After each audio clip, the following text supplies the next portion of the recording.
Welcome to episode 2 of We Wish You Well, starring, of course, Rui Ramos, Mr. Gordon Chavez, and me, Danny Summer.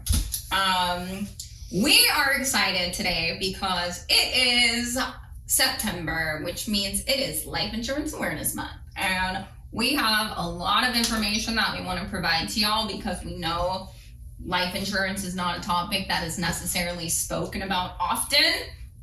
And a lot of people think it's only for dying, which it's not. So open your ears, take in what you can. If you have any questions, reach out to either one of us and we will gladly assist you with anything that you need to know. So we're going to go ahead and get started and give you guys all the information that we can. Considering it is Life Insurance Awareness Month, I do kind of want to touch base on the different types of life insurance, how different types of life insurance can benefit people in different stages of their lives. As I said, why people think life insurance is only for dying, why kind of people are afraid to get life insurance for their children, and maybe just temporary insurance, permanent insurance, and why it's imperative to get insured sooner than later. Costs and fees, maybe how that can affect some kind of stuff. So if you all are okay with that, you know what I mean. That works. Life Insurance Awareness Month. Life Insurance Awareness Month. This is our month. Our month. We're stoked. I love September. My mom's birthday was this month. We went to the Padre game. You know what I'm saying? Yeah. I'm celebrating a whole lot of stuff right now. The kids are back in school. Oh, the kids are back in school.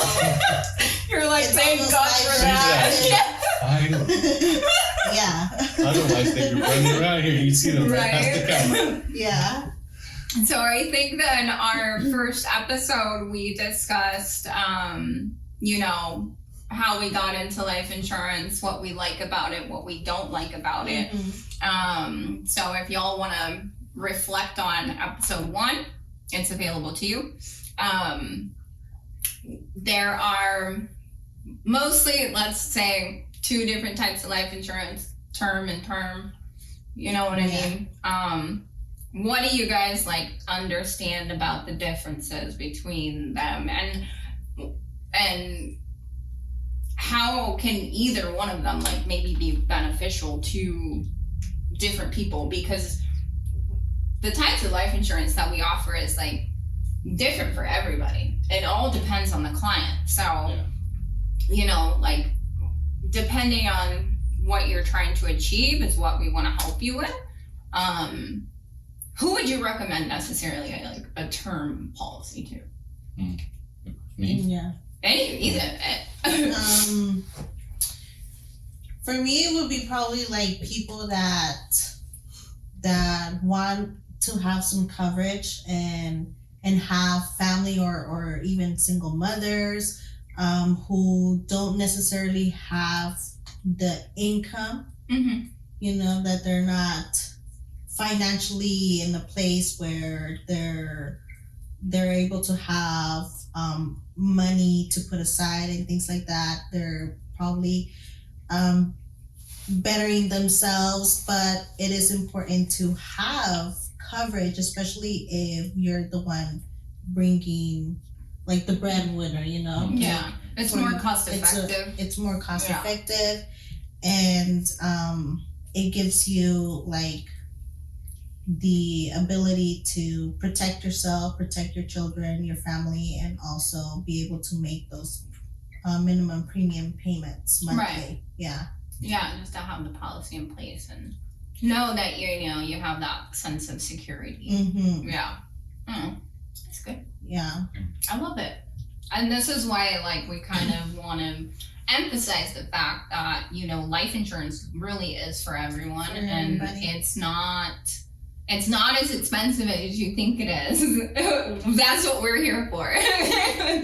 But and I mean, and you, what do you think? Or do you want to touch base on like maybe the permanent policies or the IULs, like, you know, with the cash value or you know, the indexing or whatever that may be?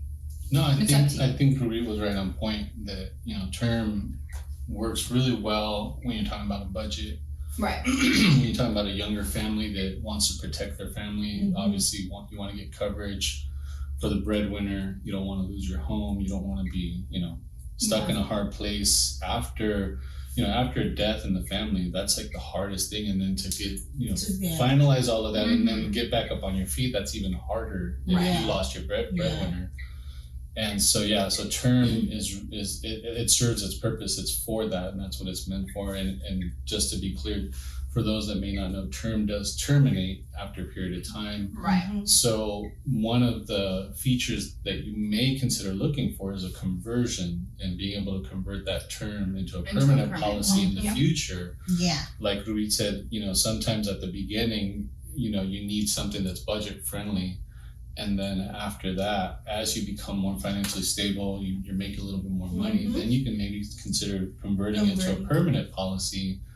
And then that's when you get into the cash value, like you said, and that you get into things like indexing whole life and index universal life and things like that. So yeah, I think you guys are right on point with that. Yeah, super important. And I really like that strategy and that availability from life insurance, because it does give them the flexibility to, you know, the opportunity to be insured and in the future, like regardless of health or whatever, you are already insurable due to having life insurance, you know. So it kind of like it locks your insurability for life insurance, and then and gives you the flexibility to have a good amount of time to get it together and move up, and then eventually convert it to a permanent life insurance, like you said. Yeah, that's a great point. Well, both of you guys talked about you guys talked about the cost, and the cost depends on your age, your health, and so if you want to get the cheapest policy, you know, one, you want to get a good agent that knows how to set it up, but also the younger you are, the healthier you are, the cheaper it's going to be. So, which is why, you know, it's imperative to not wait to get insured at, you know, as much as which I want to transition into kind of, we don't want to wait to get insured at a later age. You know, your costs and fees are going to be lower when you're younger and healthier. You know, you don't necessarily have to go through another underwriting process at that point if you convert your term to a perm within a certain amount of time. But at the same time, life insurance isn't advertised to us as young people, because we're running around the streets. We're like, I'm not gonna die today, you know what I mean? And we're not thinking about, you know, a car accident or getting cancer, or, you know, I've seen like so many like GoFundMes and with just random things that happen to friends and family that, you know, people are not prepared for, which our next episode will be about living benefits. However, why do you think it is that people think life insurance is only for dying? Like, why is it not advertised as like something that's actually could really be beneficial to you?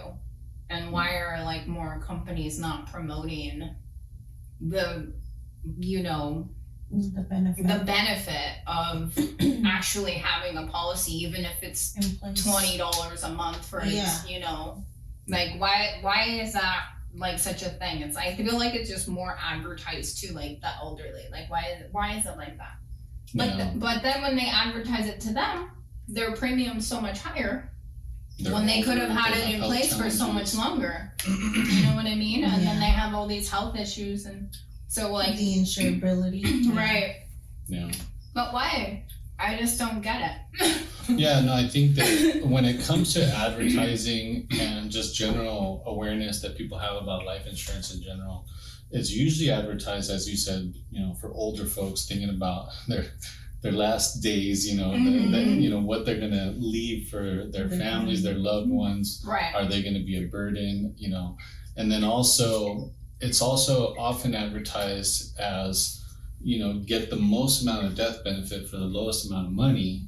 Right. And so, which that has its place also, but if all you do is focus on these high death benefits that are cheap as possible, or older folks that at that point it's almost just final fear mongering, yeah. kind of like, as people get older, they're probably thinking about, what they're going to leave behind, and to take advantage of that, I guess. I don't really like that idea too much, but in general, that seems to be what the advertising looks like. And I think when it comes to money and when it comes to our economy, the stock market is such an important part. It pretty much drives our economy, right? The stock market, just the market in general, business in general, and the stock market being that place where you can kind of gauge how things are going.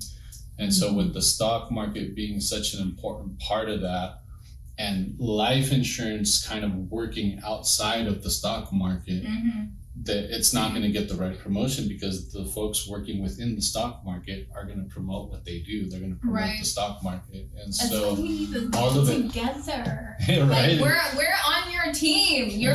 We're supposed to be in like the same playing field, right? Can't we all just get along? Hey, people helping people is powerful stuff. Right. Like straight up. I can help you. You can help me. I can help your client. You can help my client. We could just change the world together. But both industries serve a purpose. Both Yeah. industries, they complement each other. right. I don't. Even though I am a life insurance agent, I don't necessarily subscribe to the whole side taking thing and say, one side's better than the other. No. But it is. I mean, it's dominated. Our economy, our financial services industry is dominated by the stock market, as it should be, right? It is, which is fine. Yeah. And even when you talk about cash value life insurance and things like that, it depends on the stock market as well. So I'm not saying that the stock market is bad or anything, right? They depend on each other, and that's how. If somebody's truly giving you the right information and giving you balanced information, you'll hear about all of it. You're not just gonna. It's not going to be just weighted to one side. So Right. Based on the fact now that you're talking about the stock market. The stock market. it's we're not gonna get into that. But we'll bring some CFPs in. Yeah, I've got a CFP coming on here pretty soon in a couple weeks, so y'all will be very pleased with that. Why? A busy woman right there, right? Dang, girl, you're blowing They're not up. even watching the video now. I know, they're calling, like, ding, ding, ding. How do people use insurance to build wealth? What is it? The tax codes, you know what I mean? There's so many tax codes that protect life insurance that people don't know about. When it comes to not term insurance, because term doesn't build a cash value, can we get into like the tax codes, leverage, building cash value, lifetime income, all of that stuff, just because it seems like it's such a foreign concept. And when people hear about it, they're like, there's no way that can be true. Like, you know what I mean? Yeah. It's like, it's too good to be true. Yeah. So they run. But, you know what I mean? And it took me doing a lot of studying and, I've been actually given permission to state somebody's numbers if I really needed to, based on what they've contributed to what they've accumulated, if that is necessary. But, just the accumulation is tax-free. The loans are tax-free. Yeah. Everything is just, and I don't know how more people aren't catching on to this, considering Uncle Sam ain't my uncle, and I hate paying taxes. Yeah. I hate being taxed on the tax that I paid on the tax of the tax. You know what I mean? Oh, yeah, definitely. So, I just talked to a guy in Texas a couple of days ago, and he said the first time he'd heard about cash value life insurance, like you said, it's too good to be true. Like, how can this really work? And the first time I heard about it, I thought the same thing. I was like, no, this is not right. That's not how things work. And so it's understandable when somebody is like kind of like skeptical and they don't want to believe it, and it's super understandable. But I mean, like, I talked to this guy, and what he said he did is, like, he heard about it and he just started educating himself more. He started watching watching more videos, reading up on it, going to various websites to really get different angles on it, not just only listen to one source of information. And same thing for me. And honestly, the first time I had heard about it was through a brother of mine, and I was like, being his brother, I was like worried, like somebody's trying to take advantage of him, right? And so I started reading up on it, and I was like, oh wow, this is actually it actually works, right? And so it's really about educating yourself, doing the research, not getting all of your information from just one source, listening to different sources, finding those people that truly just want to offer education. They're not just trying to sell you on something. And that's when you really start to realize that there's something to it. And like Rui was saying earlier about term, generally speaking, is you want to pay the least amount of money for the most death benefit, right? Whereas cash value life insurance, it's the opposite. You want to fund these well while keeping the cost down at the same time. And so that's a whole conversation of its own, is how much you put into it and what the cost is. But you fund them well, that they build cash value, they earn interest, they have all the tax benefits that you're just talking about. And it's not anything that happens overnight or right away. It takes time to build these, right? And this is not something where you're going to open up a policy and a year later you're like, oh, I'm good, I'm retired, millionaire. that's it, right? I quit. It is nothing like that at all. Peace out, boss. It takes time. Which is why interest is compounding. To start early. Yeah. The concept of compounding interest is starting way earlier. As soon as possible. Yeah. But then that leverage idea, like, I don't know, how do you guys define the leverage that's in these policies? The leverage? Or how do you understand it, I guess? Leverage is being able to, one, you're paying your premium, you're letting that money accumulate that compound interest, you're taking a loan off of that policy and investing it in other assets that are producing cash flow and passive income. That's leverage, and it's tax-free. Yeah. And the interest rates that you get with a life insurance policy are way less than what you get at the bank. Like the banks on the loans, the banks that are like what, 12-14%, and we've got a company that does loans for 1 or 2%. So it just makes sense. And if you just have that patience, or even like we have some clients that are dumping money into these policies and using like a premium deposit fund. So if they have a couple $100,000, they still have access to that cash immediately, and they can you don't have to use it to invest in anything. Like if you wanted to go to the Bahamas for a week, by all means, go ahead. But you know what I mean? Yeah. Your money is still making money because the loan doesn't come actually from your account. It comes from the life insurance company. Yeah. And then as you are producing those, income or assets that produce income, you just pay it back. Yeah. Otherwise, they just use your death benefit as collateral. I don't know anybody that needs $1 million when I pass away. Like, what are you gonna do if, you know what I mean? Hopefully, I'm not $1 million in debt. Hopefully, right? But I'm like, bro, like, if you really, like, I think that's a little excessive. Yeah. However, I hope you have a good time. Yeah. But I think like 100 to 200K might be all right. It's not a bad thing. So it's not. You know what I'm saying? It's just all of the components that come together when trying to educate people about how to build wealth in the right way, which is what the rich and wealthy are doing, but we just don't know about it. Yeah. Especially because, as we spoke before, they don't teach this stuff in school.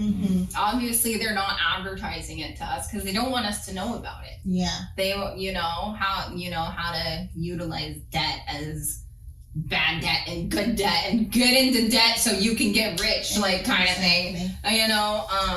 So just the fact that, we're here to do that, I think is really good, considering all of us.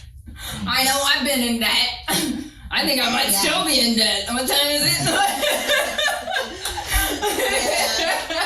But I feel like that's so important though, like how to be able to understand what leveraging can do for you. And really the insurance company doesn't really care what you do with the money that you ask for the loan. They're not checking whether you have good or bad credit or things like that. They really don't care what you do with the money that you're taking from there. But the way that you do get wealthier and be able to actually benefit from taking loans from your policy, like being your own bank, is really making that money work for you. So now you have the same amount of money that you took out working at two different places, earning interest in two different places. On other people's money. And that's how you grow your, what is it called? Portfolio. Your portfolio. And your net worth. Assets. Yeah, your assets. And that's what we want. We want them, we want to be able to accumulate as much as we can. One, for generational wealth. Two, for time freedom, time with our family, time with our kids, to do, whatever we want. And that's the goal, really, is to be financially free. As we see so many people are, but we're just not taught how to get there. How to do that, yeah. I'm like, how'd you do that? Must be nice. Well, I've looked into like other ways to do kind of what you guys are describing. So you have a policy, you have a cash value account within the policy. It's earning interest. You're contributing to it on a monthly or yearly basis. And at some point, if you ever need to get into that money, you can borrow from the insurance company instead of from your own money.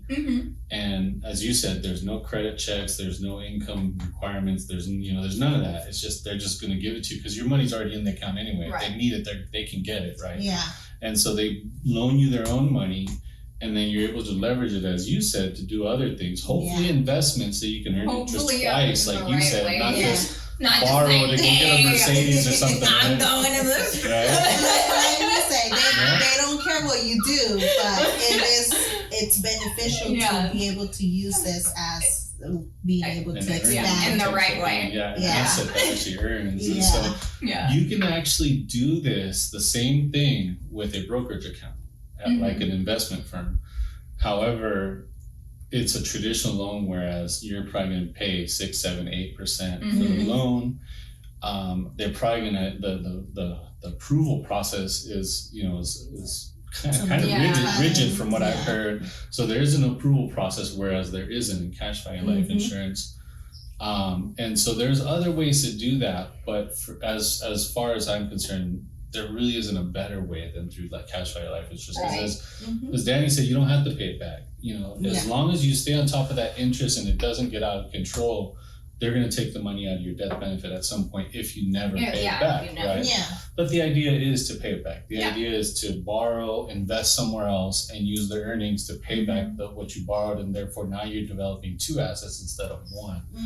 And so there's just so much flexibility when it comes to, and I think that's what people just don't understand, that leverage component. Right. And this is why it's like, utilize it. kind of like where I'm like, why people think insurance is only for dying. But considering that we just talked about that, y'all have children, I have a cat, 3 chickens, and a tortoise. So I can't necessarily They're all insure them. equally messy. They're, Kids too. they're my children and I love them. However, considering, like I said, y'all have children, why do people think of insuring their children as a negative thing based on cost and fees of insurance?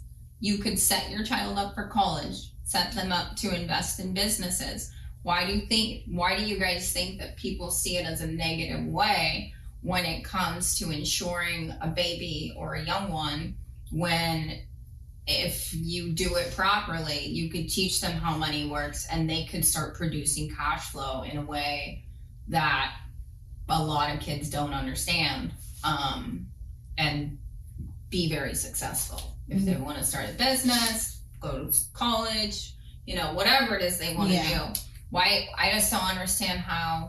I feel that it's the lack of education. I think it just comes to the lack of education, and also of awareness and the way you even feel about money.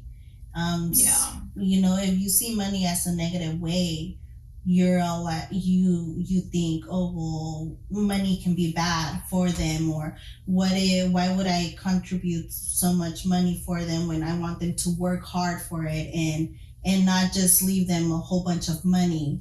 Right. Or it's pretty much like just really negative thoughts and the concern or the relationship that you have with money, and also the lack of education.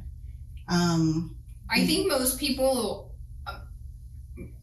when it comes to children, I guess, they don't want to get a policy for their kids because they think they're going to jinx them into like having something bad happen to them. Like, I don't know. I mean, as I said, I don't have children, but. Yeah, and that's very true. It can be very like scary if you don't really understand. But it depends on the perspective that you're taking it as. The way that point. you see things and what you, like you said, money, the understanding of how it could be beneficial for Mhm. sure. Well, like Ruby said, that insurance is supposed to be, generally speaking, the world says insurance is for a death benefit. Life insurance is for a death benefit, right? You're paying for death benefit, and so, as Ruby said, if you're not educated, if you're not reading up on it enough, then you don't understand the cash value side of life insurance, where you're trying to build this asset instead of just paying for a death benefit. So if you're paying for a death benefit, the question is, does a child need a life insurance? Right? They're young, they're healthy. The idea is not that they're going to die soon, right? Yeah. And so, if you look at it as purely life insurance, no, then a kid probably does not need life insurance. But if you look at it like Ruby was saying, and you said it too, generational, wealth and generational, helping them build assets, giving them resources for things like college, or having that cash value account that's ready if they want to invest in a business or whatever the case. That's a totally different way to look at it. But the world generally says life insurance is just a death benefit, and that changes everything. But like Anna and I, we have 4 boys, as you guys know, and all 4 of them have IULs. Yeah. And the idea is that it'll grow over time and they'll be able to use it if anything comes up. And if they don't, and if they don't ever use it, then it could be a retirement supplement for them and their retirement years later on. So and then they're leaving something for their kids, and they could always it just continues. I mean, think of the Head Start. Exactly. If there's even on the low end $100,000, $200,000 passing on from them to their kids later on, and they start with $100,000. I don't know about you guys, but I didn't start with $100,000 when I was a kid. So even something as little as like $100,000. Chocolate taco and a blow pop. I started off negative. I was like, how do I make money? And that changes everything. You get an estate planning attorney involved, and you get the trust set up, and you get it structured well, the right way. Where your family is just set. I mean, they're not going to be maybe the billionaires, but they're not going to struggle. But they're to some extent, not, financially speaking. Yeah. And already bringing this type of information and education into their life really sets them up for like different expandable opportunities. Changes their mindset about what they their feel goals like are, how it's they super feel important. about, you know, what they want to achieve, how they think about money. Mm-hmm. What, you know, it'll be like, ooh, well, now that I know this, I want to do this. Like, Yeah. it'll change them and point Their them in the whole completely perspective on money. different direction. Yeah. Yeah. Because, as we know, cash rules everything around me. Wu-Tang. Hopefully in a positive way. In a positive way. Yeah, in a positive way. But Yeah. so yeah, let's see. I guess we already went over why now is the best time to get insured. If you could necessarily, I mean, I sat down with a client yesterday and he was like, "Are you even speaking English? Like, this doesn't make sense. Like, nothing." Mm-hmm. So our goal necessarily is to kind of break all of this stuff down, like, as simply as possible, so that everybody can start developing a better money mindset. I think that we went over how our money mindsets have changed. Yeah. But I guess considering we're 4 months away from the end of 2023, what are your money goals? I want to kind of transition into mindset and see if we can maybe inspire people to start thinking about what do we have to do to hunker down and get to what we want by the end of the year and moving forward. Yeah.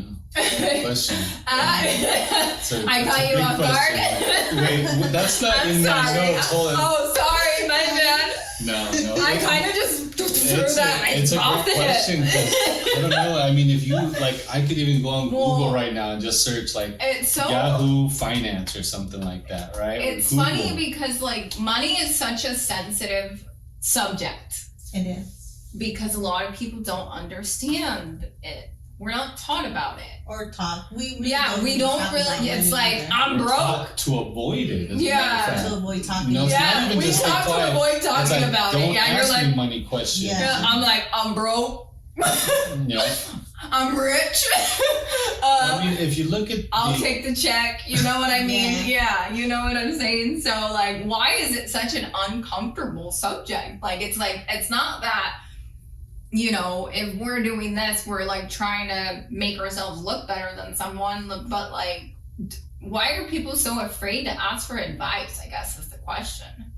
And, and why is it, like, we set these goals, you know, but then we don't take the steps to reach out to the right people to get to where we want to go because I don't know, like it's just such an uncomfortable thing for people. Well, if you grow up and all your life you're taught not to ask people, you know, things like how much they make or how they make their money, or even some you know, cultures and environments will even avoid just even talking about work, like what do you do for a living?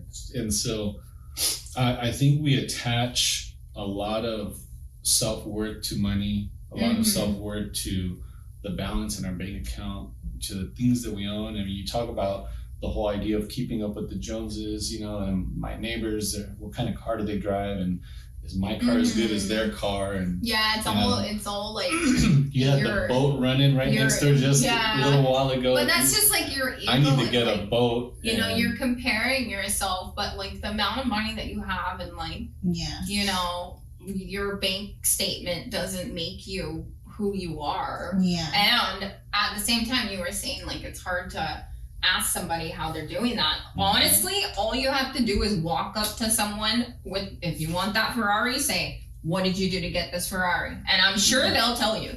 Like, you know what I mean? It's funny that you say that. Like, for real when though. you're talking to people that are wealthy like that, they're open. They're more than happy. I was actually, and this was probably a year or two ago, I was in the parking lot at Costco, leaving Costco, and a Ferrari pulled up next to me. And I rolled down my window and I was like, dang, nice car. What do you do for a living?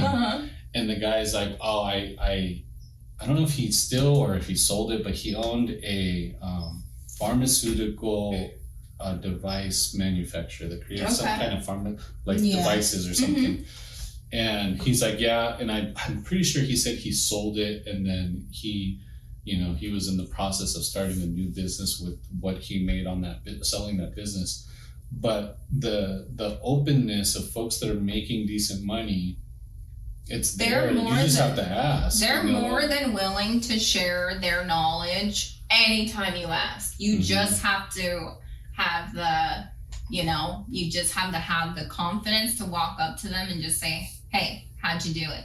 Yeah. And literally, it can change your life like that because it gives you the like vision. then it's like it gives you the idea, the vision. However, you don't know who that person is. You don't know where they came from. And then all of a sudden, you could be sitting in that Ferrari going for a cruise. And then all of a sudden, you're meeting these other people who are introducing you to all this other stuff. And all of a sudden, your whole world has changed. Mhm. You know what I mean? Yeah. So, Yeah, but regarding like planning for the next 4 months, Yeah. if you search on any of the financial websites, in general, news is just negative, right? well, Oh yeah. yeah. In general, right? And so, but if you look at Oh, the yeah. financial websites, they're the same way. I can't Yeah. remember, I was researching something yesterday on retirement income, and there was an ad or something, an article or something about how get ready for the worst, the market's getting ready. Yeah. 2008 was nothing compared depression. to this. Yep. And so, you kind of take it and you're like, okay, so who knows whether they're right or wrong, right? But I think in general, if part of it is getting your money right, Mhm. making sure you don't owe, hopefully, Wait and till making then. sure that your investments, if you have any investments. Who was that? Kanye? What's that? Yeah. Wait till I get my money right. Mm. Yeah. Oh, yeah. And so you want to do that, right? And hopefully you work in an industry that's not disappearing with the technology and that's the AI. But even that's not going to happen right away, right? Mhm. And then who do you surround yourself with? Who do you hang out with? What is their mindset? Do they have a positive outlook, or are they always scared and worried Right. and stressed and Exactly. paranoid? Yeah. And so all of that, I think all of that comes into play, and then obviously how you look at things and how confident you are. And everybody says it, the best thing to invest in is yourself. Yourself. But I don't think people really understand what that means, to invest in They yourself. don't. time it's that you to take to make you the strongest Yeah. person, whether it's Breathe. financially speaking, physically speaking, Mhm. all of intellectually it has speaking, to come spiritually. full circle Oh, though. yes. You know. That. And we talked about this like a week or two ago, or Anna was talking about how we focus on like 2 or 3, but not all 5. No, Yeah. no And balance. There's no No. balance. So. Yeah, because if you're the strongest physically, mentally, and emotionally, nothing's gonna affect you, right? Right. You're just gonna be able to just brush it off. Like, Yeah. I'm good. And Maybe I'm in a slump right now or whatever, but I'm But the gonna be good. spirituality, get right back up. Yeah. financially, And maybe it's the all you. in all. You keep listening to the right information. Mm-hmm. You keep surrounding yourself with the right people. You keep just investing in yourself, maybe meditating and sleeping Yeah. right, Right. and eating right, and because even the eating affects the way you Oh, think yeah. and feel and Yeah. all of that. And so investing in yourself, that's the way I look at it. And it's not just invest in your own 401k or invest in your own IRA or that's that important type of- too. That's super important. Right? Yeah. That's super important. The IRAs, the 401ks, the stocks, expecting that the mutual funds. But Oh aside from the my God. finance, yeah, no, all of that's important because if we do Yeah. go into some kind of recession, which many people say we're already there, in one. Yeah. Yeah. then We're in a great All of that's gonna- depression. all of that's going to come into play. Oh yeah. Oh, All of yeah. that. For sure. So, I think your biggest asset's going to be your mind. mm, The way you really think. mm. Regardless, yeah. So, Every so day. make sure you're feeding it positive thoughts and whenever you feel discouraged, listening to books that have helped you develop into a better person, Mm. or even Mhm. reading, because it's gonna show up, and then even though you might be discouraged, but it's still a part of your mindset. You're continually feeding it. So Positive. Well, you guys were talking about books right before we started recording. we you know. were. What books were you guys talking about? We were talking actually about. I was talking about the atomic. Sorry, can I grab your book? Yeah, go ahead.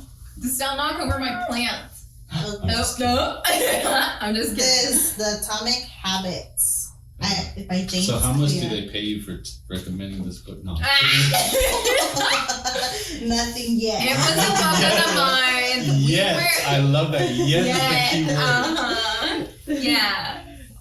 That was a book that There's was another one. recommended to us just by one of our mentors. And then I have As a Man Thinketh by James Allen, a book that will help you to help yourself. So I haven't started it yet. However, I plan on doing so very soon. Also, don't remember the author. However, The Psychology of Money.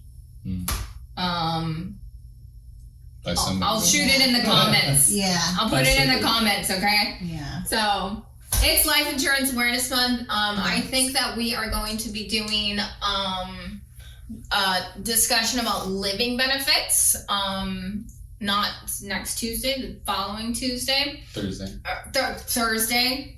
Why do I think it's Tuesday? Because it says Happy Taco Tuesday. Taco Tuesday in the email. So. We have to get some tacos. Yeah, now I'm like, man, what's for lunch? But we're gonna be discussing living benefits, and we'll recommend some pretty simple, basic books about life insurance, indexed universal life insurance. And if you guys have any questions or comments, please feel free to leave them. What's the date of the next Thursday? I'm so bad. Question. I am so bad 21st? with calendars. Yeah, the 21st. The 21st. Oh, next Thursday? Sorry, no, The the 28th. Oh, the Yeah. 28th. The 21st we're not on. Okay. Yeah. So, do you guys have any final thoughts? Thank you so much for sharing. I'm so glad we made it. Did you have fun? I Yeah. did. Okay. Yeah, thanks for preparing all the information. Yeah. And then hitting us with a little, little uppercut. hook shot. Jab. Yeah. So we will be back September 24th. Until then, we hope that you elevate your money mindset. Just elevate your mindset in general. Take care of yourselves. Take care of your families. We wish you wealth. If you have any questions, we will leave our contact information in the comment section. And until next time, Well, we wish you well. hold on. How do people find you on the Instagram? $, Danny. Well, tell them. Oh, I yeah. already know. I didn't know I had to add it in the thing. You can find Tell me people. on Instagram and TikTok at Dolla, DOLLA _sign _DANI. $Danny. $Danny. What about Ruby? Mine is just Rubit, which is my first name, _ Ramos. And I think that's for Instagram. And then for TikTok is Rubit Ramos 760. We're still getting used to this, so don't judge us, y'all. Yeah. Okay, we're trying to make you wealthy, but we're still confused if you can't tell. And you, Wish sir? well. What are we doing? No. What? Gordon.Chavez on Instagram and TikTok, and then Gordon Chavez without the dot on Facebook. Oh, Okay. and don't forget Facebook. www.talktogordon.com. Oh, yeah. If you want to call me, go to the website. See what I mean? We're the squad.